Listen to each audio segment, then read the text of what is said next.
Mahigit 4 milyong dolyar na halaga ng investment pledges ang iuuwi ni Pangulong Ferdinand R. Marcos Jr. kasunod ng kanyang pagdalo sa APEC Leaders Summit at Economic Forum sa Estados Unidos. Yan ang ulat ni Kenneth Paciente.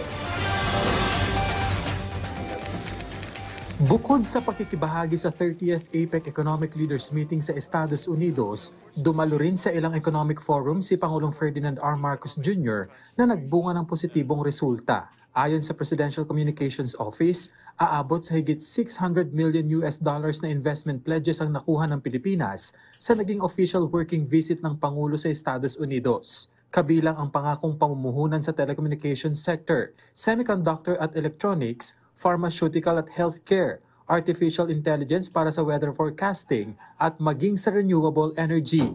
Nakakuha rin ang bansa ng commitment para sa technological advancement kabilang na ang pag-deploy ng unang 2 internet micro-geo satellites sa bansa. Nakatanggap din ang Pangulo ng technology-related commitment, partikular ang pinakamalaking AI-driven weather forecasting sa Asia, na inaasahang makatutulong sa pagpapalakas sa pagtugon ng bansa sa climate change.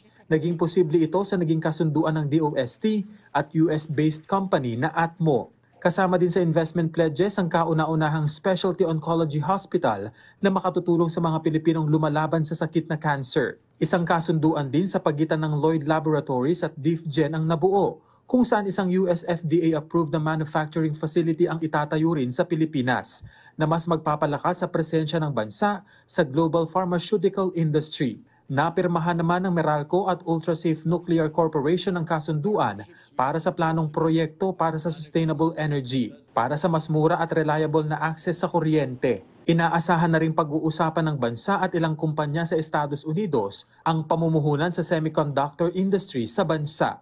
Kenneth Paciente para sa Bayan.